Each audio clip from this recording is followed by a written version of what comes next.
देखिए भाइयों और बहनों, अगली वीडियो में हमने ये गीता के 2 और ये 3 श्लोकों का अर्थ कर लिया था। अब हम ये पेज पलटेंगे और ये इसको करेंगे। देखिए लो, अत्र शूरा महेश्वासा भीमार्जुन समायुधि युयुधानो विराटस्य द्रौपदस्य महारथः दृष्टकेतुश्चेकितानः काशीराजस्य वीर्यवानं पुरुजिन्तकुन्तीभोजस्य शैब्यश्च नरपुङ्गवः युधामन्युस्य विक्रान्त उत्तमोजाश्च वीर्यवान् सौभद्रो द्रौपदेयाश्च सर्व एव महारथः। देखो दोस्तों, ये है संस्कृत। और अगर वैसे एक बार में किसी की समझ में संस्कृत नहीं आती है, जो कम संस्कृत नहीं जानते हैं वो, लेकिन अगर अच्छी तरह से हिंदी पढ़ना जानते हैं तो धीरे धीरे हम लोग संस्कृत को पढ़ना सीख सकते हैं। इसमें कुछ ज़्यादा कठिनता नहीं है, क्योंकि मैं खुद भी, मुझे संस्कृत नहीं आती थी, पर मैंने इसको रोज़ पढ़ा। जैसे 2 4 6 बार आप पढ़ेंगे किसी चीज़ का, जब आप अभ्यास करेंगे तो आराम से ये संस्कृत आपकी समझ में आ जाएगी। और फिर परेशानी की कोई बात नहीं है, क्योंकि इसकी हिंदी सब इसके नीचे दी जाती है, तो हम इतना पढ़ने के बाद इसकी हिंदी आराम से कर सकते हैं।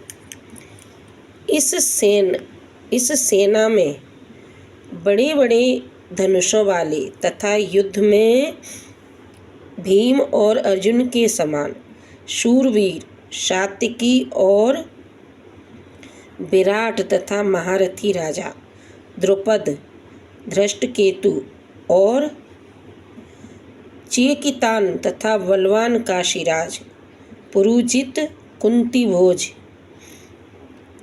और मनुष्यों में श्रेष्ठ शैब्य, पराक्रमी युधामन्यु तथा बलवान उक्तमोजा, सुभद्रा पुत्र अभिमन्यु एवं द्रौपदी के 5 पुत्र, ये सभी महारथी हैं। ये आज इतना ही करेंगे, क्योंकि ये काफ़ी बड़ी लंबी लाइनें हैं। अगले पार्ट में 1 2 2 2 है, लेकिन यहाँ पे ये काफ़ी लंबा हो रहा है संस्कृत का हिंदी का अनुवाद।